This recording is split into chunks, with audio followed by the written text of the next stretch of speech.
Pessoal, tudo bem? Bom dia a todos. Boa tarde, boa noite, né? Eu sou o professor Gustavo e vou trabalhar com vocês mais um tema importante para a pedagogia, para a história da educação, para a educação de uma forma geral e para o concurso que você vai prestar, certo? Se você tem interesse em outros vídeos, na descrição aqui embaixo, todos os vídeos que nós já fizemos no canal, vídeos sobre a LDB, Plano Nacional de Educação, livros sobre a ética do servidor, né? Dá uma olhadinha lá que pode te interessar, tá? Não se esqueça, já que você já está consultando, de se inscrever no canal, compartilhar, né, com os amigos que são profissionais da área da educação. Ok? Vamos lá, hoje vamos trabalhar, então, com o tema de formação de professores. Então, aqui a gente vai falar de currículo, de pedagogia, né? De projeto pedagógico, de escola, de gente, de vida, né? Trajetórias e tendências do campo da pesquisa e educação. Esse é um artigo escrito por Maria Isabel da Cunha, que está aí na subbibliografia do concurso para o FTM, sobre técnico educacional. Vamos ver o que ela tem a nos oferecer, né? Como que ela, em São Leopoldo, verifica a questão da formação de professores no país, né? Qual que é a visão dela e se ela é pertinente para nós aqui, né, no Sudeste. Eu acho que sim, hein? Vamos lá? Vamos ver. Então, comecemos nossa reflexão teórica a partir do entendimento de Estevão. Ele diz assim: a formação como uma prática social específica e como verdadeira instituição que cumpre certas funções sociais. Já vou separar aqui, né? Algumas coisas para a gente comentar, funções sociais, né? Vai fazendo suas anotações assim, relacionadas com a reprodução, regulação e legitimação do sistema social. A formação, ao mesmo tempo, celebra determinados valores. Isso já responde aqui a nossa pergunta, né? Determinados valores, por vezes contraditórios, ligados quer ao mundo empresarial gerencialista, quer ao mundo cívico da cidadania. Então, quanto à pergunta inicial, existe formação neutra no processo de construção social de um professor? A resposta é não. Ah, professor, eu já ouvi falar naquele lance lá de escola neutra, de escola sem partido. Do ponto de vista filosófico, isso é impossível, porque não existe nenhuma formação que seja isenta de valores. Ou você forma um aluno instruindo aos saberes daquela disciplina juntamente com a alienação, vou dar um exemplo, me desculpem aí, né, os professores de matemática, né? Estou falando da disciplina de matemática, o ensino, por exemplo, de álgebra, de geometria, de buscar o valor de x. Quando eu procuro o valor de x, o valor daquele ângulo, quando eu calculo um logaritmo, resolvo uma equação, construo um gráfico, eu estou transmitindo para um aluno um saber histórico acumulado que me proporciona, por meio de um raciocínio lógico, compreender melhor a questão dentro do universo matemático ali. Quando eu pergunto para o professor onde eu vou usar isso, onde eu vou usar o vetor, onde eu vou usar o logaritmo, onde eu vou usar essa equação, e o professor ele fala assim, é importante para você, não importa onde você vai usar. Significa que ele está tendendo a fazer uma formação neutra, transmitindo somente o conteúdo. Isso não é neutralidade. Isso já é um posicionamento que promove ao aluno uma alienação. Quando você ensina aquilo que o aluno não sabe o que fazer com aquele ensinamento, com aquele saber, significa que você está proporcionando a manutenção das relações sociais hierárquicas em que há dominantes e dominados. Porque esse aluno não vai estar dentro do universo cívico da cidadania. Agora, quando você vai estudar, seja matemática, física, química, e que você mostra para o aluno que os valores ensinados na aula são valores encontrados no varejão, no supermercado, na prática do futebol, né, na necessidade de conhecer o mundo, para que as pessoas também escutem a sua voz, aí você está fazendo uma outra educação que não é também neutra. Só que ela é uma educação que proporciona ao sujeito educado ou ao educando a conscientização de quem ele é no sistema social no qual ele está inserido e se ele está satisfeito ou não com aquela situação. Isso aqui, então, já de cara, esse texto é muito pertinente, porque ele vem de acordo com o tripé, né, que a LDB promove, explica para a gente a respeito do que é educação. A educação plena, que é o ensino dos conceitos em sala de aula, ela vai só ser plena, ou seja, ela vai ser máxima, perfeita e completa, a partir do momento que ela qualifica o sujeito para o trabalho. Então, qualificação para o trabalho significa que você não vai ensinar para o seu aluno balanceamento de equação. Você não vai ensinar para ele, né, a equação do tempo de Torricelli. Você vai explicar por que é importante ele saber isso. Onde ele vai aplicar aquele saber quando ele for um engenheiro, engenheiro químico, engenheiro civil. Quando ele for um engenheiro mecânico e for construir um carro para a Fórmula 1, qual saber ele vai precisar para ter aqui? Então, qualificar para o trabalho tem a ver com a educação plena. E é no mundo social do trabalho que a gente faz o exercício da cidadania. Aqui, ó, o mundo. Quando eu ensino, então, de forma neutra, vamos supor que exista a forma neutra. Eu não proporciono um avanço social. Então, a escola sem partido, no meu ponto de vista, ela é uma imbecilidade. Não existe escola sem partido, não deve existir escola sem partido. Deve existir uma escola que ensina valores, mas que não, obviamente, obrigue o aluno a ser um sujeito que vá se comportar de forma a não respeitar o exercício da cidadania e a não se qualificar para o trabalho. Agora, se a minha escola, que não é neutra, qualifica para a cidadania, qualifica para o trabalho, ajuda no exercício do mundo cívico, forma um sujeito com conhecimento específico construído pela humanidade ao longo do tempo, respeita a diversidade. Cara, eu queria que a escola nunca fosse neutra, então. Eu queria que a escola fosse sempre assim, não é? Muito bem. Informação vezes conhecimento. O que é isso? Nós estamos na era da informação. Informação é aquilo que circula na sociedade. É circulado na escola, é circulado no jornal, é circulado na rede social, é circulado na fofoca da vizinha, do vizinho. Então, informação são esses pontos aqui, ó, que estão isolados. Eles têm um pico de audiência e depois caem. São as fake news, por exemplo. O que é o conhecimento? É quando você faz os links e mostra o que tem a ver, acabei de falar no slide anterior, né, a saber a fórmula de Bhaskara para que eu construa em um terreno triangular o edifício para ser a creche da minha cidade. Aí, então, eu estou usando a informação que eu tenho para um outro nível que promove uma melhoria na sociedade. Então, eu estou agora no nível do conhecimento. A gente poderia colocar mais um nível aqui, ó, que é o nível da sabedoria. O que é sabedoria? É saber qual conhecimento usar para determinada situação.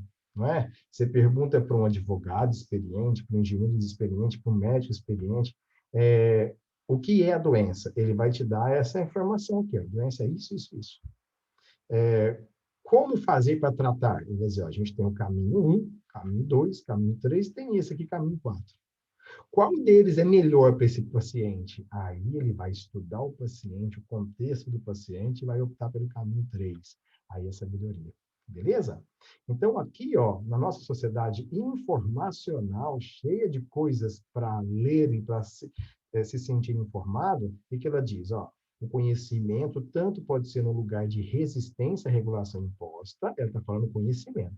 Informação não serve para nada. Nesse sentido, ela mantém a alienação, ela só informa. Quando eu falo o gato caiu do telhado, eu não dei a implicância desse movimento. Se ele, ao cair, ele gerou uma situação de susto em alguém que resultou em um acidente. Eu só dei uma informação. Então, a informação por si só, ela é manipulável, que é o que o jornal faz, né? De vez em quando eu leio manchete assim, né? Pai mata filho na BR-262. Aí você vai ler uma reportagem, um sujeito chamado João dirigiu um caminhão, né? Ele é pai de um menino chamado André, atropelou uma criança chamada Júlio, que é filho de um amigo. Quer dizer, então, pai mata filho, não foi o próprio filho. Isso o jornal faz muito em sensacionalismo, né? Então, aqui está dizendo que o conhecimento tanto pode ser no lugar de resistência à regulação imposta, como servir de instrumento de poder a um contexto discursivo determinado. Então, ó, o conhecimento, ele pode servir à classe, vamos colocar uma pirâmide, a classe de dominante, como assim, professor? Ó, alguém criou a frase, o trabalho dignifica o homem. Você acha que foi a classe dominante? Você acha que foi aquele que durante maio, no meio do ano, assim, ó, tira férias e vai para o Caribe, né, e gasta aí $200 mil no cassino lá em Las Vegas? É esse que inventou que o trabalho dignifica o homem? Porque se fosse aqui do dominado e a gente pudesse inventar alguma coisa, eu inventaria que o trabalho cansa o homem.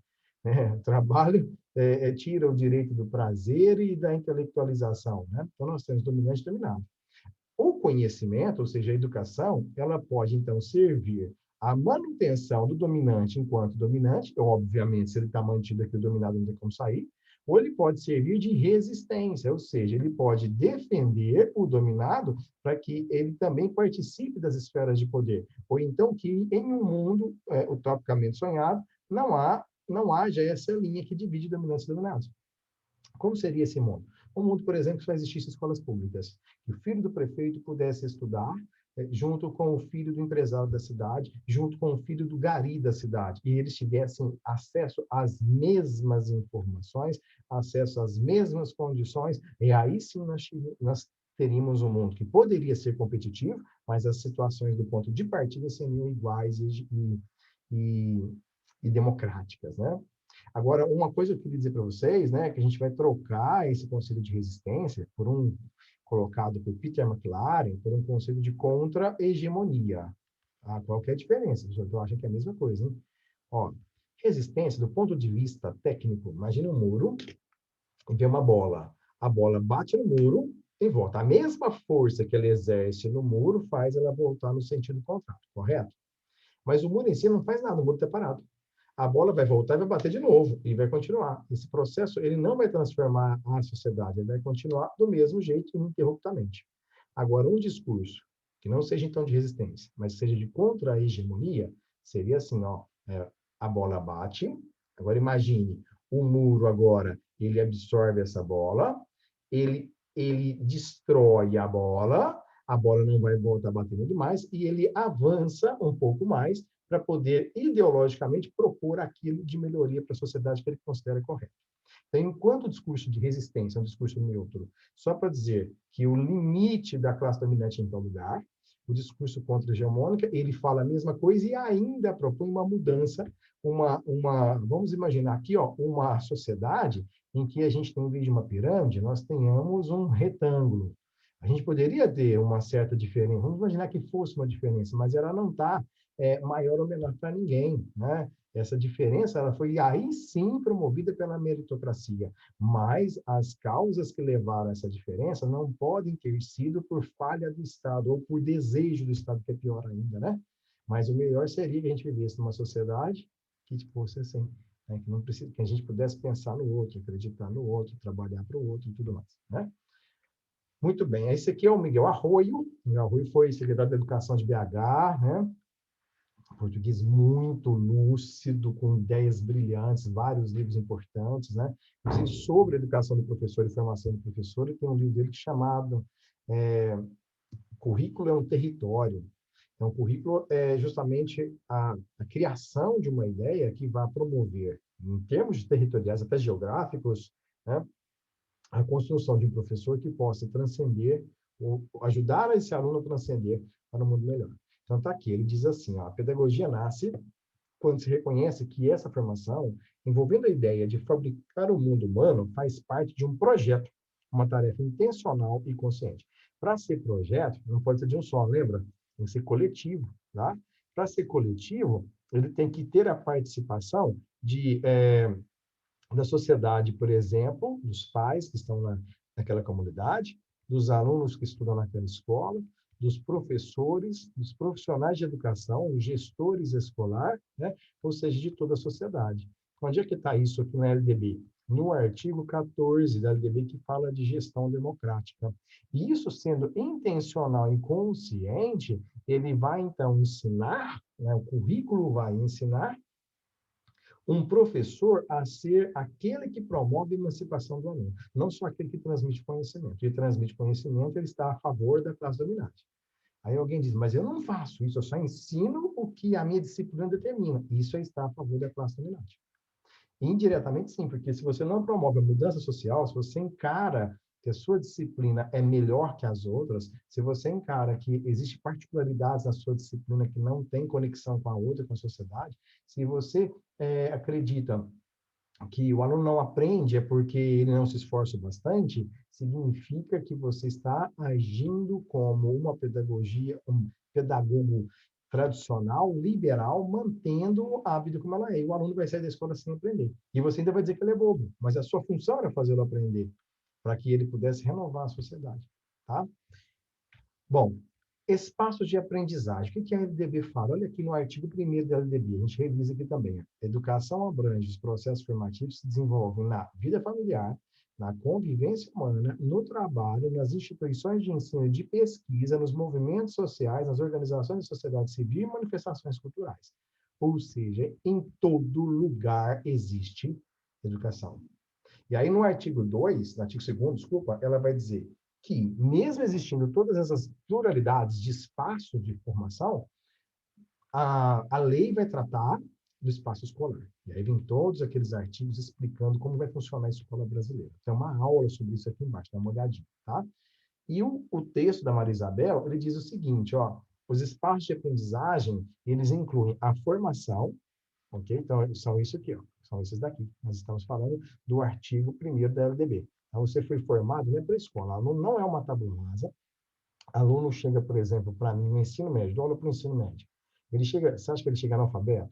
Ele já chega sabendo quem é Van Gogh, chega sabendo quem é Leonardo da Vinci, ele já chega sabendo o que é o tempo, ele já chega sabendo o que é a tabuada, ele já chega sabendo o que é Brasília, né, o que é Brasil, Washington, Estados Unidos, China. Não é, professor, mas eu dou aula para os pequenininhos, eu dou aula para alunos lá que estão chegando agora, eles têm 5 anos de idade, 4 e 5 anos, nos anos iniciais de educação infantil, né? Ensino básico obrigatório. E você acha que ele é uma tábua rasa? Ele não sabe falar que está com sede, que está com fome, que você é mau, que você magoou, que você gritou com ele? Né? Você acha que ele não sabe denunciar na hora do banho, lá na escola, né? O toque foi diferente? Não é? Então, veja, o aluno não é tábua rasa. Então, a formação, a LDB aqui bateu certinho, está em todo lugar. Tá? A formação inicial de um professor, aí sim, ela se dá na universidade. Antigamente não era assim. Ela se dava, por exemplo, eu me lembro meu pai contar, e quem aprendia, quem chegasse até a 4ª série na roça, virava professor dos outros. Então, a formação era a valorização daquele saber, dentro da limitação daquele espaço, que se transformava em uma autoridade pedagógica. Depois criou-se os cursos de magistério, não é curso universitário, é um curso de preparação para professor, e o curso normal, que também era para preparação de professores, tá? E agora nós vamos ter a formação continuada. Os cursos, por exemplo, de mestrado e doutorado são cursos específicos para a formação de professor. Fora os cursos de extensão, né? Os cursos específicos, né, de formação continuada. O que a Maria Isabel disse para nós no artigo? Ó, a formação de professores se faz um contínuo. Nossa, eu vou lembrar aqui uma professora que eu tive na graduação, aliás, excelente professora, hoje minha amiga, né? Minha amiga, e eu dou aula para o filho dela. Quanto tempo passou, né? Mara Piola. A Mara, ela soltou para mim, ela me deu aula de linguística na universidade. E dava aula também de Direito de Família na Universidade de Direito, né? No curso de Direito. Ela disse para mim uma frase que é isso aqui, que é uma pesquisadora lá do Rio Grande do Sul está falando. Ela disse assim, abre aspas, professor é o aluno que deu certo. Eu era graduando aí, com 20 anos de idade, perguntei, mas como assim? Aquele aluno que não para de estudar. Aquele aluno que gostou de estudar, gostou de aprender, que lê tudo, que lê a placa de trânsito, que lê as pessoas, que lê o jeito de... o que significa esse franzir de testa, o que significa esse gesto na mão, o que significa a cor da roupa que comprou, o estilo de óculos, o livro que está lendo, o jornal. Esse é o aluno que deu certo. Olha só que coincidência, e não pode ser só coincidência, coincidência boa, né? Dizendo aqui para nós nesse artigo, o professor se faz um contínuo, desde a educação familiar e cultural do professor até a sua trajetória formal e acadêmica, que aí ele vai ocupar um espaço social de ensino-aprendizagem, né? Mantendo-se com o seu processo vital enquanto acontece o seu ciclo profissional. Ou seja, o professor não está desistindo da vida. Então, se um dia você foi um professor ou recebeu a frase do tipo, professor tem que deixar seus problemas lá fora e entrar para a sala de aula só para dar aula. Não. Ele tem que aproveitar isso que ele está sentindo dentro daquilo que ele tem que ministrar. Porque aí a sua disciplina ministrada vira vida no olhar do aluno que está recebendo a informação. E do mesmo jeito o aluno vai levantar a mão, professor, eu tenho um exemplo igual, deixa ele falar. Aí você vai ver que a aula fez um puta sentido, seja ela de qual disciplina for. Tá? Então, é isso. Não deixem a sua vida lá de fora. A minha vida e a minha escola e o lugar em que eu estou socialmente, ele é um só.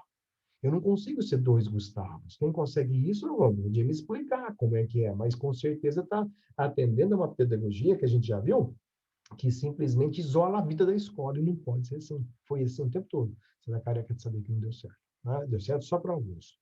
Mas se você falar para mim assim, mas a escola ruim que você está falando que a gente tem, formou Machado de Assis, Guimarães Rosa, formou Carlos Lattes, o César Lattes, nosso cientista, né? Essa escola, então, ela não é de todo ruim. Cara, a gente não pode citar meia dúzia de pessoas que conseguiram, por serem realmente pessoas que lutaram pra caramba para serem o que são, e dizer que eles são a escola. Para cada um desses caras que se destacam são brasileiros, nós tivemos milhares, dezenas de milhares de pessoas que estão aí trabalhando em profissões consideradas muito precárias e pouco respeitadas pela sociedade. Então, aí a gente tem que ter uma escola que proporcione a construção de mais pessoas com essa capacidade. Quantos deles você não conhece, até no seu rol de amizade, na sua família deve ter gente superdotada, que você mesmo falou, absolutamente inteligente, com pouco estudo, tem cada ideia, mas que não foi aproveitado. Por que a escola não aproveitou? Entendeu? A escola não aproveitou. Dá uma olhadinha aí na internet, você vai ver uma reportagem chamada Fuga de Cérebros. Na fuga de cérebros, nós temos as grandes mentes das nossas universidades nos Estados Unidos, para a Europa, porque aqui não tem espaço, não tem incentivo, não tem dinheiro para pesquisar. Os caras vão produzir saber lá. Né? Muito bem. Locus de atuação do professor. O professor se faz professor em uma instituição cultural humana, depositária de valores e expectativas de determinada sociedade, compreendida em espaço e tempo histórico. Então, eu sou o professor, 24 horas por dia. Mas onde é o meu locus de atuação? Onde é que eu posso sistematizar aquilo que a sociedade produziu de saber e explicar para aquele aluno, para que ele aprenda de forma mais rápida aquilo que aprenderia sozinho? O professor não é insubstituível, tá? Mas ele vai pegar todo o saber que está na sociedade e vai coordenando, dando sentido e proporcionando aquele conhecimento que a gente já falou, que aquelas informações que estavam soltas, o professor, a responsabilidade dele é fazer isso aqui, ó. É fazer o link, tá? É fazer o link, fazer desse jeito, né? Muito bem. Ó, as pedagogias. A pedagogia, então, nós temos a pedagogia tradicional, que é aquela que mantém a situação como ela é, não é transformadora, mede-se o saber pela atuação do professor. Então, tem o professor, ele é uma autoridade pedagógica, ele transmite a informação para o aluno. Ele transmite a informação, não transmite conhecimento, tá? Então, o professor, quando ele transmite informação, quando ele fala Revolução Francesa, que aconteceu no dia 14 de julho de 1789, e ele fala para o aluno na prova, quando aconteceu a Revolução Francesa, né? Esse é um professor que está trabalhando na linha da informação. Agora, existem outros, a gente chega lá. Olha, esse professor aqui, ele quer o produto final. O que é o produto final? O aluno chegou tirando 6, e de repente ele tirou 10. Produto final melhorou, graças a quem? A autoridade pedagógica, que é o professor. E a escola parabeniza, né? O aluno vai lá e tira nota alta no Enem, a nota sobe, a escola vem dar parabéns para o professor, como se o professor fosse o responsável. É lógico que parabenizar no sentido, olha, você foi parceiro do aluno, trocar experiências, no conjunto vale o aplauso, beleza? Mas dizer que foi responsabilidade só do professor, você anula todo o esforço do aluno, tudo que ele produziu durante aquele ano, processo educativo que foi feito ali, tá? Existe outra forma de educar nessa pedagogia tradicional. Agora, é quando o professor, que continua sendo uma autoridade pedagógica, ele não age sobre o aluno ele é livre. Quando ele precisar, ele vai pedir ajuda para o professor, né? Então, ele é livre aqui, certo? Quando isso acontece, aí nós vamos ter aqui, ó, a ideia de Piaget. Piaget era um biólogo, né? Ele falava que existem etapas de aprendizagem. Então, deixa a criança crescer, não interfere, deixa ela crescer livre, inspirados também na pedagogia do livro Emílio, ou da Educação, do Jean-Jacques Rousseau, do século XVIII, o sujeito cresce livre. As duas vão atender a uma classe social, a classe tradicional, liberal, representada no plano político pela burguesia em ascensão lá no século XVIII, com a Revolução Francesa. Então, com a ascensão da Revolução Francesa, o que aconteceu? A burguesia ela passou a criar uma escola, que não existia escola antes da burguesia, existiam tutores, né? essa escola que fosse atender aos ideais liberais, da livre concorrência, da manutenção do valor dessa classe, do tradicionalismo, do patriarcalismo. Então, os livros didáticos traziam a ideia do culto à virgindade, do culto à religiosidade, e etc. Né? Bom, os aspectos interpessoais agora. Esse é o Carl Rogers. O Carl Rogers tem um livro chamado Tornar-se Pessoa. No Carl Rogers, a ideia é que dentro do convívio social, é que a pessoa vai aprendendo coisas. Começamos a avançar um pouquinho, né? Os aspectos críticos agora. Diz o seguinte, aqui no Brasil, é influenciado por Vygotsky, russo, né? Pós abertura democrática aqui no Brasil, nós vamos chamar pedagogia de crítica, quando ela vai criticar esses valores ensinados até hoje, né? Ensinados pela burguesia, ensinados pelo tradicionalismo. Ele vai dizer que o professor não pode ser considerado simplesmente uma autoridade pedagógica, né? Porque ele tem que criar uma identidade, ó, e a identidade é concebida por meio dos aspectos sociais, então o aluno é um sujeito social e o professor também. Então, nesse sentido, aluno é igual a professor, tá? Culturais, o aluno é um sujeito construído culturalmente, que foi à igreja, que foi ao culto, que foi ao terreiro, que come arroz, que come feijão, que anda de ônibus, que anda de carro, que escreve da esquerda para a direita, que usa letra cursiva, que usa letra de forma, né? Quer dizer, que conhece o nacional, já viu seleção, e o professor também. Então, desse jeito, o professor é igual a aluno. Professor e aluno não são seres isolados. Então, os saberes construídos pela sociedade devem ser usados em sala de aula, porque eles são comuns. E aí, então, a gente vai ter uma ideia de que o professor e o aluno, eles são parceiros no processo de construção. Guimarães Rosa, no livro Grande Sertão Veredas, tem uma frase fantástica sobre isso, né? Professor, de repente, é aquele que aprende. E o quanto não aprendi com o meu professor? E o quanto eu não aprendi com o meu aluno? Frases que alunos falam, né, que eu falo, meu Deus, eu nunca tinha pensado nisso, né? Eu sempre estava pegado ao livro, eu tinha que ensinar o que estava no livro. Nunca ouvi o aluno, de repente ele me soltou um conhecimento ali que eu falo, nossa, tudo que eu aprendi aqui serve, mas para uma parte dos alunos, não para esse. Para esse é outro, né? Vai falar de sexualidade, por exemplo, de comportamento social, de preconceito, você vai ver que vocês vão escutar cada coisa. Solta o tema, política de cotas, para você ver. Vai ter metade da sala dizendo que é uma bobagem, outra metade dizendo, não, se fosse comigo, eu pegaria, eu precisaria disso mesmo. E o nosso representante é o Paulo Freire, tá? Vamos voltar aqui na nossa pirâmide, né? Na nossa pirâmide aqui da educação, né? Quando fala qualificação para o trabalho, aí você vai lembrar de quem? Do Paulo Freire, porque ele que fala que o trabalho, a vida no trabalho é que vai proporcionar o exercício da cidadania e vai proporcionar uma revolução na construção do currículo. Tá? E ele é tão forte que ele ele inspirou, né, o EJA, que é uma modalidade da educação. Lembra da modalidade? Vamos revisar? São 7, né?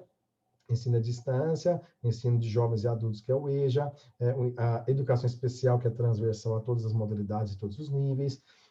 Nós temos a educação quilombola, a educação no campo, a educação para os índios, e o ensino tecnológico. Todos eles vão proporcionar, então, são modalidades de educação. O EJA, educação de jovens e adultos, né? O jovem e adulto é aquele que já está fora do processo do tempo de escolarização, ele está no trabalho, e para ele fechar o triângulo, já que ele está exercendo cidadania, aí nós precisamos ensiná-lo, para que ele tenha uma educação plena, a usar o saber a partir dos conhecimentos que ele já trouxe.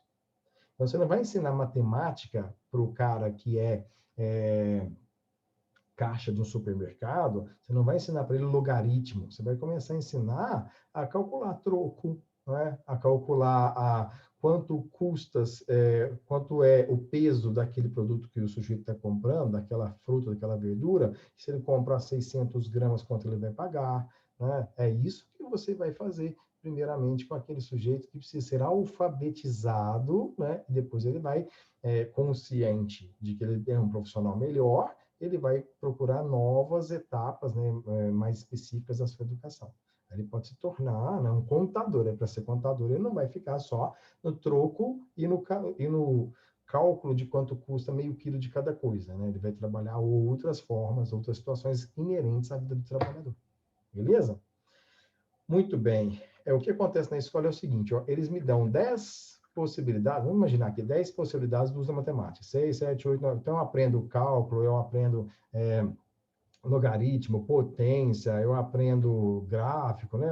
Vamos colocar aqui, ó, 10 situações do uso da matemática. Aí o professor fala, quando você virar um engenheiro, você vai usar algumas delas, aí você escolhe qual que você vai usar, você vai usar a 4 e a 5. O que o Freire está fazendo é o processo reverso. Ele fala, se você já tem a necessidade de saber algo sobre a teoria 4 e a teoria 5, vamos começar por aqui. Então, isso aqui vai ser o ponto de partida de nossos encontros educacionais. Ponto de partida. A partir disso agora, se você tiver mais interesses dos outros, aí que você procura. Veja, a escola seria muito mais significativa para o dia a dia do aluno, porque o dia a dia do aluno fica ali restrito ao que ele estuda em sala de aula, né? O aluno de escola de periferia, por exemplo, ele estuda a norma culta nas aulas de português e na aula de redação. Por que ele não vai fazer esse ensino de norma culta também? É uma questão aberta na área de geografia, na área numa questão de história, numa questão de matemática, por que os professores de exatas não podem também corrigir a questão gramatical dele, né?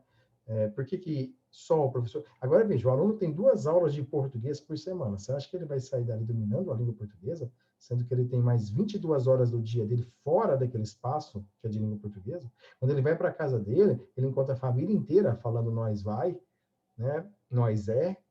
E quando ele fala, nós vamos, e corrige, a família não aceita. Fala, isso, a escola está te acabando, hein? Nossa, tá ruim, você mudou, hein? Como você está diferente, sabe? Então, por que o Enem só cobra essa outra norma culta? Seria o Enem, então, na prova de redação, um espaço de privilégio daquela criança que cresceu na norma culta, com os pais com curso superior, viajou, tem cultura geral, e aquele que precisou aprender isso em 2 horas por semana somente, não vai conseguir, não é verdade? Difícil, né? Difícil. Mas vamos lá, devagarzinho a gente vai conseguindo melhorias nessa situação. Eventos que discutiram a educação segundo o artigo da Maria Isabel. SBPC, Sociedade Brasileira para o Progresso da Ciência, Confederação Brasileira para a Educação, ENDIP, Encontro Nacional de Didática e Prática de Ensino, ANDI, Associação Nacional de Educação, ANDES, Associação Nacional de Docentes de Educação Superior, ANPED, Associação Nacional de Pesquisa e Pós-Graduação, e SED, Centro de Educação, de Estudos sobre Educação e Sociedade. Tudo que eu te dei nessa tela, provando que eu tinha que estar falando até algum sentido, chama-se informação. Informação. E a informação, ela sai do cérebro da gente se ela não tiver o link que faz com que ela vire conhecimento. Enquanto a informação, ela está no nosso sistema límbico, que é uma memória temporária. É como se a gente estivesse digitando no Word e caísse energia. Voltou energia, você perdeu aquilo que você não salvou. Para você salvar, você transfere aquilo que está na tela para uma pasta, um arquivo com nome dentro de uma pasta, não é? Aí é como se você estivesse transferindo do sistema límbico para o córtex cerebral. Vai ficar agora uma memória definitiva porque a aprendizagem foi significativa. Tem alunos que fazem essa transposição da informação para o conhecimento, fazendo mapas mentais, fazendo portfólio, fazendo anotação, fazendo relatório, fazendo paródia, fazendo desenho, um monte de situações, fazendo apresentação, fazendo seminário. Isso faz com que você memorize mais coisas, né? Mas aqui, ó, eu te dei só a informação. Como que isso aqui pode ganhar um pouco mais de corpo e ficar na sua cabeça por mais tempo? Ou você vai ler cada um deles, né, e vai tentar achar o ponto em comum. O ponto comum eu já te dei, eventos que discutiram educação. Olha agora a diferença dessa tela. O resultado dessas conferências. Aqui eu já estou na linha, sem falar de nenhum deles especificamente, além que você entendeu que todas as conferências sobre educação, elas não podem ficar isoladas. Todo o conhecimento que você ensina de história, o outro professor de geografia, o outro de matemática, eles não podem estar isolados. Eles têm que ter um resultado para um progresso total do educando. Então, o progresso, o resultado desses eventos que discutirão a educação está aqui, ó. Ao mesmo tempo, a lógica positivista de fazer ciência começava a dar sinais de esgotamento no suporte de pesquisas educacionais. Quando fala essa lógica positivista, é quando pensa só no objeto estudado. Por exemplo, o cara da matemática, ele pensa em ensinar matemática e não ensinar o aluno, certo? O foco é a disciplina dele, a disciplina que é importante. E ele faz isso com métodos científicos que comprovadamente anulam a subjetividade do aluno. Quando eu ensino para ele que A mais B é igual a C, né, eu estou me referindo a uma coisa técnica isolada da vida do aluno. Então, eu estou propondo aqui, né, um ensino pela lógica positivista. Bom, aí continua. O novo discurso incorporado, ó, então, a partir dessas reuniões, descobriram que o nosso ensino, o nosso currículo era totalmente positivista. E esse novo discurso que emerge desses colóquios sobre a educação, né, incorporando as concepções da dialética, tornava-se incompatível com a visão epistemológica da ciência moderna. Ó, o que é uma dialética? É você ouvir o outro. É você ter um discurso de uma classe com outro discurso da outra, nós vamos somar, não vamos desprezar totalmente o de X nem o de Y, mas por meio das duas, nós vamos chegar num denominador comum. Então, a lógica não vai ser mais positivista, porque a gente vai ter que atender não só a maior quantidade possível de pessoas, no utilitarismo educacional, nós vamos ter que atender a todas as pessoas. Não podemos deixar ninguém de fora. Então, mudou o processo de fazer educação, certo? A inquietação com o espaço concreto da prática pedagógica deu lugar às chamadas metodologias qualitativas de pesquisa. Então, em vez de pensar em qualidade, olha o tanto de matérias que nossos alunos estudam. Química, física, matemática, 3 tipos de química, 3 tipos de física, 3 tipos de matemática, língua portuguesa, redação, literatura, história do Brasil, história geral, biologia, que mais? Educação física, artes, espanhol. Claro que ele vai viver. Ah, mas ele tem que fazer ainda tarefa, tem que chegar em casa e revisar tudo. Que hora que ele vai ser filho, que hora que ele vai entrar em comunhão com a família, que hora que ele vai perceber a vida em si, ele vai ficar só olhando, né? Mas como seria? Tal? Teve o vice-reitor da UFO, numa palestra que eu assisti dele, ele disse o seguinte, que na Itália, eles perguntaram, quando ele fez o doutorado dele na Itália, né? Se eu não me engano, ele fez com Humberto Eco. Ele foi questionado como era o estudo no Brasil, né? Os alunos estudam segunda, terça, quarta, quinta e sexta e folgam sábado e domingo. E aí alguém da Itália perguntou para ele, e que horas que eles estudam? Falei, já falei, segunda, terça, quarta, quinta e sexta. Não, isso eles estão indo na escola, quero saber que hora que eles estudam. E ele ficou sem resposta, ele não entendeu. Até que o italiano explicou para ele que era importante o aluno ir à faculdade, para ele pegar parte do conteúdo, e é importante que ele tivesse horários extra para que ele pudesse pesquisar na sociedade em que ele vive qual é a melhor forma de aplicar aquele conhecimento que ele está aprendendo. Você já parou para pensar que nossos estudantes não têm tempo para estudar? Eles têm tempo só para bancariamente receber conhecimento. Eles acham que estudar é ir à faculdade, não é? Muito bem, ó. Então, qual que é a intenção agora a partir dessas conferências? Romper com a lógica da neutralidade. Não é para ser neutro mesmo, gente. É para deixar o aluno aplicar aquilo, aprender, questionar, dar voz a ele. Como você vai saber como você tem que ensinar se você não sabe quem é esse aluno, tá? E a lógica da quantificação. Não adianta acúmulo de matéria. A gente fala, tem que fazer 200 exercícios para você aprender essa matéria. Não. Se você fizer menos da metade, mas com sentido especificado sobre ele, vai dar muito mais certo, tá? Muito bem. Pesquisar sobre o professor. Vamos lá. Na esfera técnica, para ter essa melhoria na esfera técnica, então, de verdade, o professor sujeito que é engenheiro, ele pode dar aula de matemática? Claro, o que ele tem aqui? Ó? Um saber técnico, como o Michel Temer vai falar que é saber notório, né? Um saber técnico, ok?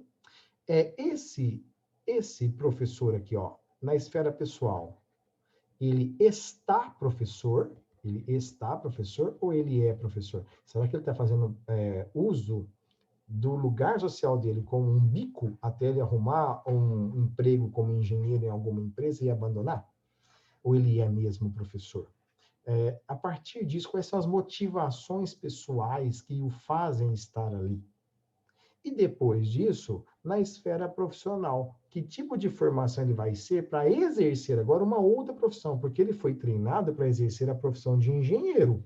Só que agora, você concorda? Ele é um engenheiro professor. O que falta a ele? Não falta nada, ele já sabe fazer matemática, já sabe matemática. Então, quem respondeu isso está na pedagogia liberal tradicional que mantém o sujeito na sua neutralidade e contribui para o Estado ser como ele é, sem transformação social. E quem respondeu? Ah, ele precisa das matérias de pedagogia para entender isso que eu estou falando aqui, os diversos currículos, diversas pedagogias, diversas abordagens, e entender que o papel dele não é só ensinar matemática. Ensinar a matemática para a vida. É matemática na vida. É matemática transformadora. É matemática que faz ele entender que não está só lendo o gráfico, mas interpretando o gráfico dentro de uma sociedade que tem um corpo maior já construído. Vou te dar um exemplo pessoal, né? Quando eu era jovem, eu tinha uma compulsão muito grande por jogo de sinuca. Minha família inteira tem uma certa tendência, né, ao jogo, inclusive jogo apostado, né? E aí, uma certa pessoa, né, disse para mim, ou você, inclusive tá até me olhando aqui, essa certa pessoa, disse assim para mim, olha, a gente vai ficar noivo, né? Vamos. Então você escolhe ou a sinuca ou eu. E pelo jeito vocês viram qual foi a minha escolha, né? E a partir disso, isso já faz 15 anos, eu não joguei mais sinuca, né? E aí eu estava conversando com um professor amigo meu da área da matemática, né? Um professor que tem um saber técnico, gente, é incomensurável o saber técnico dele. Tudo que você pergunta para ele do universo da matemática, o cara sabe, né? É muito, muito técnico, muito eficiente. E aí ele disse para mim se eu tinha algum empreendimento, se eu já estava investindo em alguma coisa. Eu disse, não, eu não tenho dinheiro. Eu sou professor, eu dou pouco, né? Não dou conta, né? E a única coisa que eu tinha era um PIC. Sabe o que é PIC, né? Aqueles planos de investimento lá que mensalmente tem lá um número da sorte, se você for sorteado, você ganha um dinheiro, né? A hora que eu falei que eu tinha um PIC, ele ficou desesperado. Ele falou, mas você tá louco? O PIC você paga, por exemplo, R$ 100 por mês. Quando você vai retirar esse dinheiro daqui a 4 anos, você recebe os R$ 100 por mês. Você leva prejuízo, porque tem inflação nesses 4 anos, você só recebe, não tem nem reajuste. Em troca desse prêmio, você leva prejuízo, porque a chance de ganhar é pouca. E pegou o papel e desenhou a chance que eu tinha de ganhar, e o tanto que eu levei de prejuízo, tal, não sei o quê. Eu falei, cara, olha, matematicamente, você está perfeito. Como assim? Tem outro jeito de pensar além da matemática? Claro. Foi o jeito que eu consegui para deixar de jogar sinuca. Estar casado e ter minha família. Virei as costas e sair andando. O que isso significa? Que enquanto você quiser aplicar o saber matemático isolado do mundo, da vida e da pessoa, você acha que sempre a matemática vai estar certa. Entendeu? Eu sei que eu não vou. Talvez a chance de ganhar no pique é muito pequena. Mas eu ainda não consegui me libertar totalmente do jogo. Foi um jeito que eu consegui parcialmente, porque a próxima etapa eu não precisar fazer isso mais, não precisar levar esse prejuízo, mas talvez fosse esse que eu levaria se eu estivesse jogando, sabe? Então isso é a psicologia da matemática. Então, a psicologia da matemática, sociologia da matemática, aplicação da matemática na vida. O cara que ele é engenheiro, ele vai ter que estudar outras disciplinas para atingir essa esfera profissional de excelência. Tá? E aí eu volto ao tripé educacional. O que é o tripé educacional? É você não deslocar a matemática do exercício da cidadania, da qualificação para o trabalho. Tá? Aí você, como que você faz se alguém fala para você que joga pique? Eu simplesmente não falo que está certo ou que está errado. Eu pergunto para ele, por que você joga? Qual que é a sua motivação? Você está feliz assim? Você já viu que talvez não dê tanto lucro, que a chance de ganhar é pequena? Né? Tá? Com um pouquinho mais de cuidado com o outro, porque às vezes o outro esteja na mesma situação que eu. Esteja fazendo aquilo que consegue fazer, no limite. Né? Muito bem. Nova configuração da formação de professores. Então, nós vamos tirar o magistério, que o magistério não era faculdade, né? Ficava assim, ó, ensino médio, aí ficava aqui o magistério no meio do caminho, e junto com o curso de contabilidade, o mundo era até dividido, né? Mulher fazia o curso de magistério. Todo homem que fazia curso de magistério era chamado de homossexual. Olha que absurdo. Separando, em pleno século XX, né, finalzinho do século XX, né, funções de homens e de mulher. Contabilidade era para homem, porque homem sabia fazer matemática, mulher não. Por que a mulher não sabe fazer matemática? É lógico. Né? Porque a mulher tem tantos outros afazeres que eles vão dizer que isso não faz parte do mundo dela. Vai dizer que a mulher tem que lavar, passar, cuidar dos filhos. É lógico, não vai sobrar tempo para ela se debruçar na matemática. É a sociedade que fez a mulher não aprender matemática. Saber, ela pode saber. E até muito mais que os homens. Vai estudar a história das mulheres na educação para você ver. Nós temos mulheres cientistas, né? Mulheres que se destacaram na área da matemática, mas um monte delas. Mas elas nem entram no livro didático, porque é um universo masculinizado. O livro didático é um universo masculino, ligado à genialidade e à construção individual. O livro didático é muito ruim quando ele se configura assim, porque ninguém é individual. Quando alguém ganha um prêmio Nobel, presta atenção nisso. Um Oscar, né? Um ator ganhou um Oscar. Cara, esse ator teve a maquiagem que fizeram nele, teve a preparação do primeiro professor quando ele era assim, menino lá no ensino fundamental. Tem os pais que acreditaram naquela formação dele, tem as pessoas da própria equipe, ali, a pessoa que faz o cafezinho para ele tomar de manhã, que ele chega para gravar. Ninguém ganha o prêmio Nobel sozinho, ninguém ganha o Oscar sozinho. Aí, de repente, fala que Einstein era o maior cientista do mundo. Você acha que Einstein trabalhou sozinho? As contas da matemática que ele tinha dificuldade, quem fazia era a esposa dele. Tá? Ele era um funcionário público. O livro didático exclui o Elimina Fleming, a Cannon, que eram astrônomos de excelência no Observatório de Harvard e trabalhavam com excelência para a gente ter hoje tudo que a gente tem catalogado na astronomia. Então, o livro didático ele é masculino, ele é individualista e coloca o sujeito como gênio. Se eu pergunto para os seus alunos, fala o nome de um cientista, vai ser o nome de homem. Fala o nome de um gênio, vai ser um homem das ciências, porque desvaloriza também as ciências humanas, uma vez que no século XIX, XX e XXI, o predomínio das ciências científicas, mesmo das ciências exatas e biológicas, foi muito grande. Então, a gente vai falar o nome de cientista individual, né, como se o mundo fosse composto por homens gênios. Os caras têm um saber realmente acima da média, mas ele não é construído sozinho. A história e a ciência não pode ser construída assim, tá? E o fim do curso normal, que virou depois um normal superior, que era um curso superior para formar pessoas aptas à alfabetização de crianças, tá?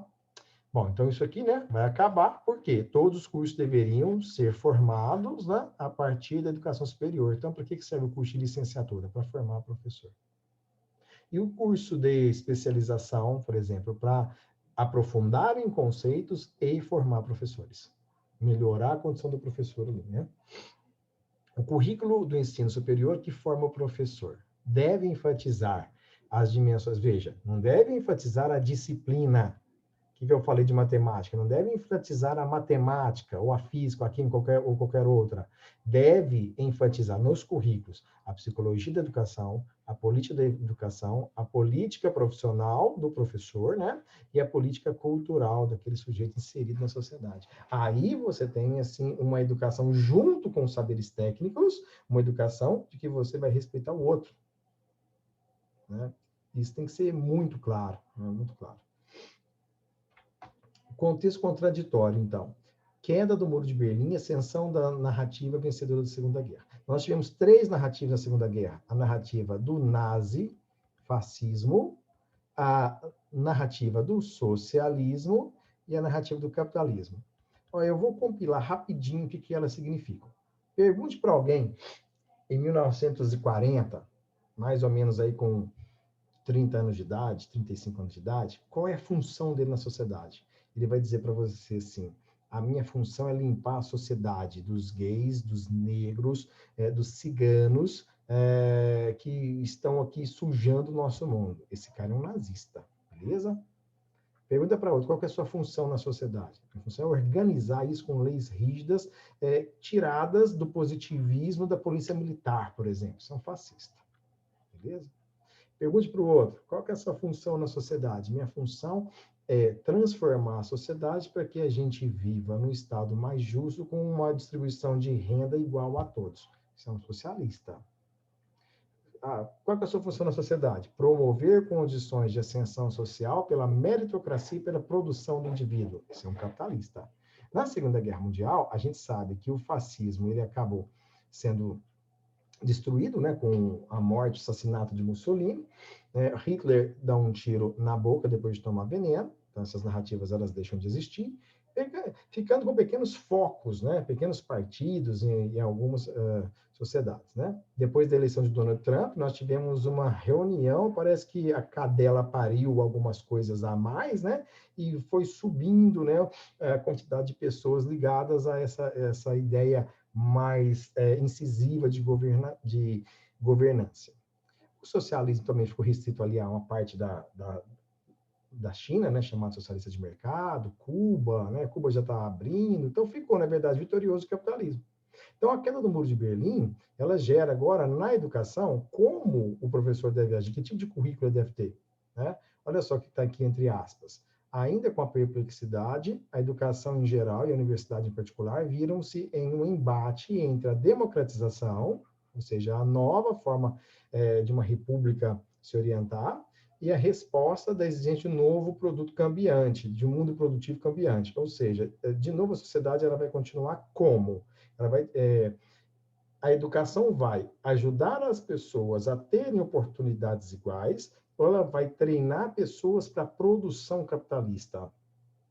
Então, aí ficou as escolas particulares, as universidades particulares, sendo treinadoras de uma mão de obra que atendesse à lógica do capitalismo.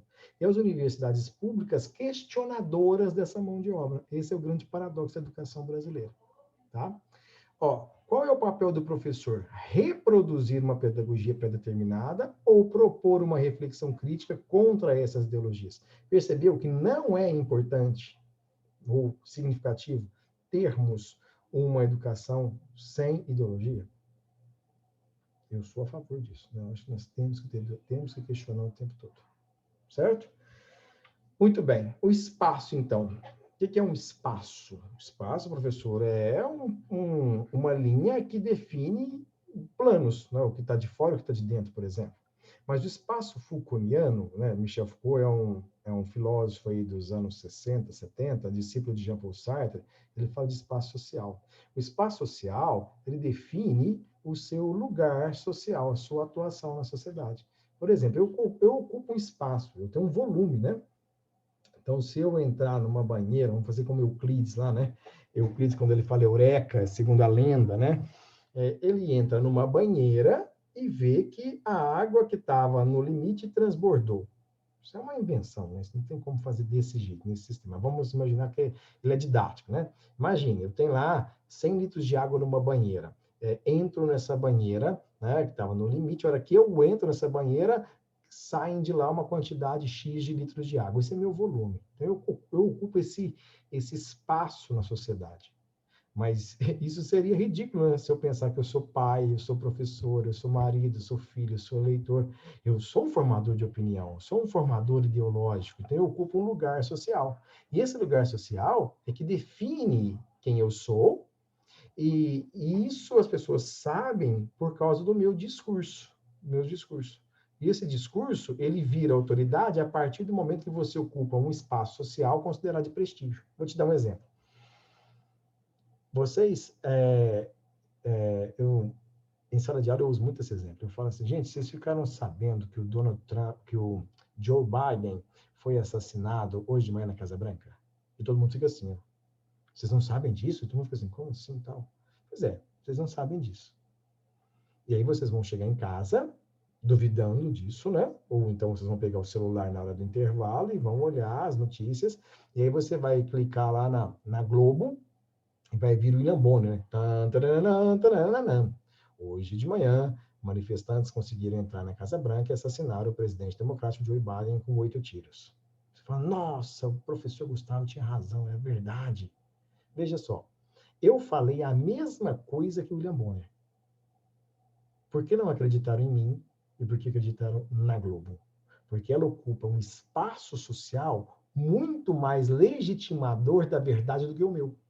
Olha, o tanto que o professor é desprestigiado, eles não acreditam na minha verdade quando ela é de fora da disciplina que eu ensino, porque eles estão acostumados a dizer, se o professor é professor de literatura, ele só sabe literatura, se o professor é professor de matemática, ele só sabe matemática. Você não faz uma pergunta sobre política para o professor de matemática, E é lógico que ele sabe responder. Se o seu professor tem mais de 50 anos, ele viveu a ditadura, ele viveu o final da ditadura, ele tem histórias que o pai dele viveu da ditadura, ele tem um irmão mais velho que foi preso na ditadura. Como que ele não sabe?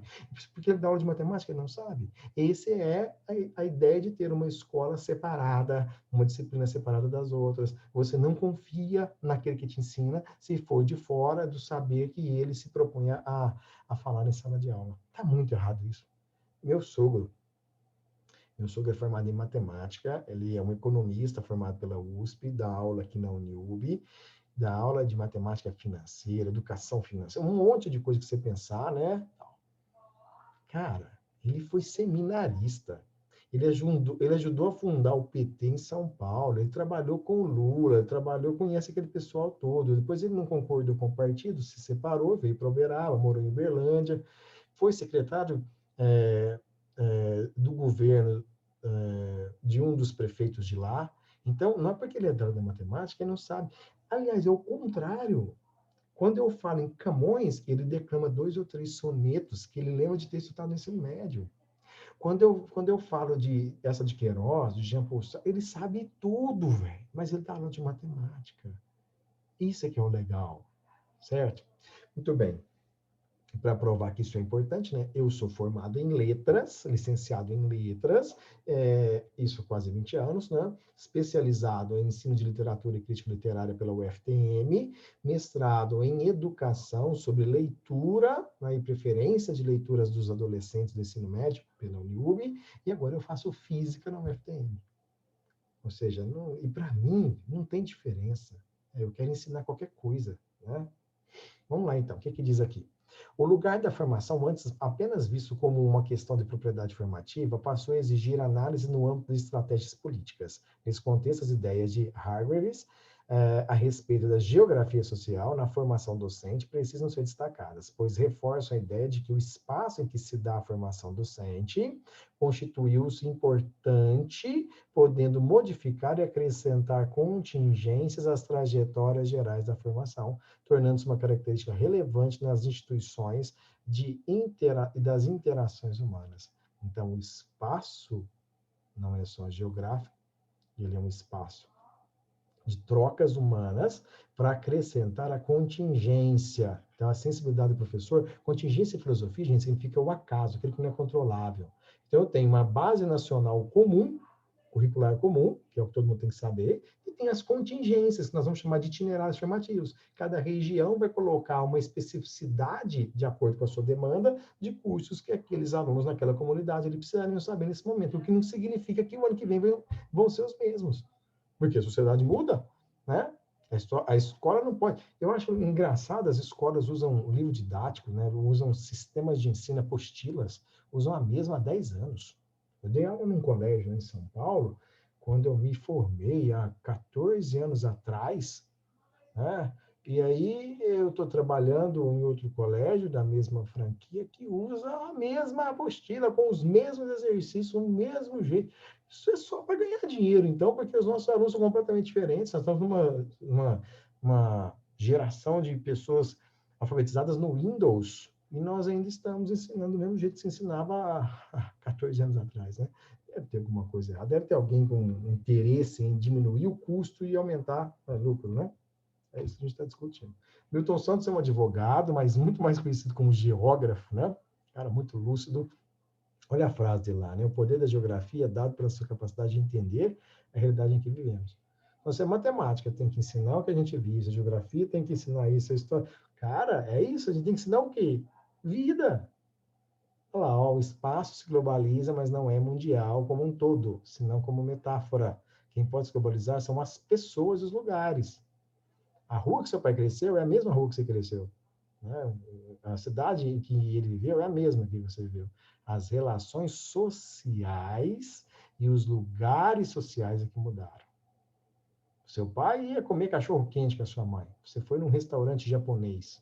Por quê? Porque não existia restaurante japonês há 20 anos atrás. Você nunca ouviu uma história dos pais falando, eu fui com a minha noiva num restaurante japonês. Né? Não existia isso há 20 anos atrás. Houve uma globalização. As pessoas se globalizaram. Mas a rua continua lá. O poste, a árvore continua lá. Né? A distância continua a mesma. Beleza? As políticas regulatórias fizeram uso da avaliação externa para definir de forma reducionista o que se constituiu como valor na educação e a consequente burocratização do trabalho docente impactou no exercício da profissão. Só se burocratiza aquela sociedade que é necessariamente confundida com empresa e que precisa da concentração de poder para manipular o profissional. E é por isso você, meu amigo que já é professor, por isso que você tem diários e diários para preencher, nota para preencher, relatório, plano de aula para preencher, porque como ninguém consegue saber o que você de fato está fazendo em sala de aula, nós temos que justificar pelo aquele documento que foi feito de tal forma. E aí, então, a burocratização, ela promove a dificuldade do tempo que você tem, ela suprime o tempo que você tem para transformar a aula numa aula boa e significativa. Então tem que deixar tudo solto. Não é bem isso, mas a gente poderia ter uma diminuição do processo de burocratização. Por exemplo, eu vou fazer um plano de aula anual. E depois eu vou fazer um plano de aula mensal. Vocês já viram isso? E depois eu vou ter que fazer um plano de aula daquele dia que eu vou dar aula ali amanhã, tudo detalhadinho. Estou fazendo 3 vezes a mesma coisa. E aí, de repente, eu fiz aquele plano de aula bonitinho anual, mandei em janeiro para minha coordenadora. Mandei o mensal, bonitinho. E aí eu vou dar aula lá amanhã, o planejamento tudo certinho, de acordo com o que foi combinado, tá tudo. Ela fala, a gente criou uma atividade extra aqui para o dia da família. Então a gente vai precisar da sua aula, porque vai haver ali uma situação de interação com a família, com as mães, com os pais ou com os cuidadores. Legal. Tenho vontade de falar para ela assim, mas isso não está no meu planejamento. Não é? Foi planejamento, gente. Quem é da área e sabe, né? Na hora que muda e tem que mudar. Se a sala inteira, de repente, está pedindo para falar sobre educação, ali na matemática, alguém fala assim, professor, é melhor comprar um carro ou alugar carro? É melhor financiar com taxa de juros a 1,9% ou alugar um carro? O que o senhor acha? E aí você vai dizer, eu não posso te responder, porque o cronograma hoje mandou ensinar a equação de segundo grau. Ué, a sala inteira quer saber sobre isso, quer saber como é que faz um depósito, quer saber como é que é intercâmbio, quer saber como é que é a vida, e você vai ensinar. Não, gasta 20 minutos, ela ensina a equação, agora vamos por isso. Sabe, a burocratização te impede essa versatilidade, essa escuta de voz, porque a burocratização atende à pedagogia tradicionalista. Tem que ter controle, organização, lógico, mas aí entra o artigo 14, né, da gestão democrática e diz, tudo isso tem que ser feito de acordo com o desejo da comunidade, e não com o desejo daquela classe dominante que é representada pelo gestor daquela escola. Beleza? Agora você entendeu por que no primeiro dia de aula, numa universidade pública, não tem aula? O cara chega, apresenta o cronograma de estudo para vocês, fala, nós vamos estudar isso, bibliografia essa. Alguém quer alterar? Alguém tem uma sugestão? E você, na ótica capitalista, dizendo, professor não dá aula, vagabundo. Só lá apresentou um negócio, todo mundo aceitou e pronto, vai ser daquele jeito que ele sempre quis. Não, foi daquele jeito que ele sempre quis, porque você não teve até ali a elucidação necessária e a desalienação necessária para discutir com ele porque que não colocou tal livro, tal livro. Você já chegou manco. Desde criança você é educado a não questionar e você nunca vai discutir com o professor, ainda mais universitário, sobre qual bibliografia estudar. E ele te deu oportunidade. Ele fez o que há de mais democrático numa escola. Foi dizer para você, você está de acordo com isso que vamos estudar? Qual a sua contribuição para a formação do nosso currículo? E agora, eu que já estou mais velho, já estou consciente disso tudo, isso não me passa despercebido. O professor senta e fala, vamos estudar isso. Não, professor, tal, o que o senhor acha desse autor? Podemos incluir isso aí? Ah, legal, muito bem, não tinha pensado, podemos sim. Tal. Isso é fantástico. Isso é fantástico. Desafios, então. A violência, olha o desafio de um professor, né? Quem estuda em escola pública aí vê isso com mais nitidez, né? Na escola particular tem, lógico que tem, mas os índices são camuflados, né? Olha só, drogadição, crise de autoridade, são problemas de sociedade contemporânea que afetam significativamente a escola e impactam tradicional o papel do professor. Os baixos salários, não preciso nem comentar sobre isso, né? Levam ao fenômeno da intensificação e as condições não condizentes de trabalho influenciam a autoestima dos docentes. Tá vendo? Muito. Mas mesmo assim, tem que desistir? Não. Não tem que desistir. É por meio da insistência que a gente vai melhorar. Já está melhor do que era antigamente. Vai ficar mais, mas precisamos de todos juntos, não é isso? Aqui nós temos, então, um filme, um livro que virou filme, que vocês devem conhecer, Escritores da Liberdade, que conta a história de uma professora que acreditou na educação. Ela conseguiu educar um monte de gente em bairro pobre, periferia, gente que estava ligada ao tráfico, à droga, família fragmentada, né? Ela perdeu o marido, perdeu a confiança dos pais, mas conseguiu. O que a gente tem que pensar é que esse conseguir não pode ser um esforço individual de uma pessoa que está ali. Isso tem que ser um esforço coletivo para que a gente tenha, de fato, a educação como primeiro lugar. Gente, os gestores públicos eu não entendo. Se você investir em educação, daqui a 30 anos, você não vai precisar importar tecnologia. Você vai ter a produção dela aqui. Se você investir em educação, você vai ter um superávit na balança comercial. Se você investir em educação, você vai ter espaços de trabalho que sejam muito menos agressivos às pessoas que exercem o trabalho. Se você exercer a educação, você vai ter muito mais gente pagando planos particulares de saúde do que gente usando o serviço público de saúde, gerando emprego na área particular também. Se você investir em educação, você vai ter uma qualidade de vida que vai fazer com que as pessoas fiquem menos doentes. Ou seja, por que eles não fazem isso? Porque construir um viaduto dá volta na eleição de 2 anos para frente. E construir um projeto sólido de educação é 30 anos. A pessoa sair da faculdade e começar a reproduzir saberes e vitórias que possam transformar a sociedade de uma vez. Ok? Por isso que o nosso projeto porque é a longo prazo, ele passa pela política e pela educação. Projeto político-pedagógico. Certo? Olha a perguntinha aqui. Entendeu a relação entre as teorias do currículo e a docência? As teorias do currículo promovem que tipo de docência nós vamos promover a partir da ideia de que tipo de aluno nós queremos formar.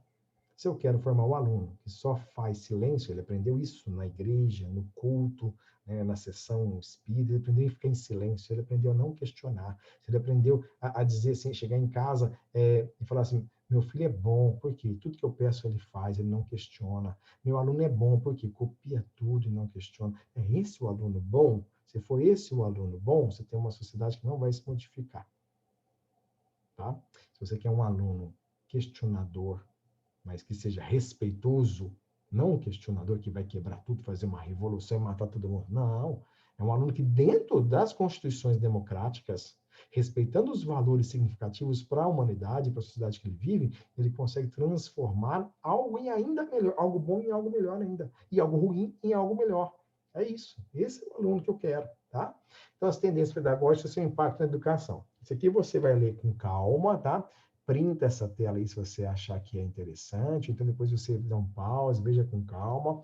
Aqui eu vou explicar, ó, a gente vai ter uma aula só sobre isso. O que é uma psicologia comportamental, interacionista, cognitiva, afetiva, filosófica, antropológica, psicológica, pós-estruturalista, neoliberal, políticas centradas na epistemologia e na prática, narrativas culturais e desenvolvimento profissional, tudo isso na respectiva época em que mais elas se destacaram e o que cada um delas fala. Ou seja, o professor que só tem o saber técnico, aquele que eu citei aqui, que fez engenharia da aula, ele não tem a mínima noção do quanto ele pode ser o máximo enquanto professor a partir do momento que ele ensina matemática junto com a vida, matemática respeitando o aluno. Aí ele vai ser, ele acha que ele é bom, ele não descobriu que ele pode ser um dos melhores, e que falta só um pouquinho para ele compreender isso, não é? Muito bem. E o fim, né? Aqui, as mudanças na sociedade definirão sempre novos desafios. Olha aí, as mudanças na sociedade. A sociedade não é estática, a sociedade mudou, nós vamos ter sempre novos desafios. Por isso que o projeto político-pedagógico tem que ser anual, sempre, porque vai mudar. Ele deveria ser até semestral, né? Por exemplo, a gente estava no meio do semestre, fechou para a pandemia. Putz, mudou tudo. Tem que fazer uma reunião e reestruturar tudo. Fazer capacitação do profissional, ver se os alunos têm condição de ter acesso à internet, como é que faz, chamar o gestor público, ó, vamos ver como que a gente faz aqui e tal. Ó, sempre novos desafios para a educação dos homens e como decorrência diferentes, homens aqui é humanidade, né? Homens e mulheres, tá? E outros gêneros quaisquer. Como decorrência, diferentes aportes no papel da formação dos professores. Então, o professor, que ele está no mundo que muda, né, ele tem que mudar também. Tem professor que usa lista de exercício para os alunos. Ele usa a mesma lista de exercício que ele usava há 20 anos atrás, datilografada, tira xerox e passa para os alunos. Ele não sabe fazer outro, só sabe fazer aquele. Né? Ele até decorou. Qual que é? Exercício 5? Ah, exercício 5. O aluno acha que ele é inteligente, porque ele faz aquilo rápido de cabeça, mas é 20 anos que ele faz a mesma coisa. Tem um professor que faz prova e ele aplica a mesma prova em outra instituição. Tem alunos de faculdade que já tem ali encontros na Deep Web da educação, né? Para saber o estilo que o professor faz de prova, já resolvendo a prova que ele deu no semestre anterior, porque ele vai dar mesmo no próximo semestre. Esse professor não quer saber de educação, ele quer saber de nota. Passou, tchau, até mais. Não passou, fica. Faz mais essa lista aqui. Né? Então, o que está dizendo aqui no finalzinho?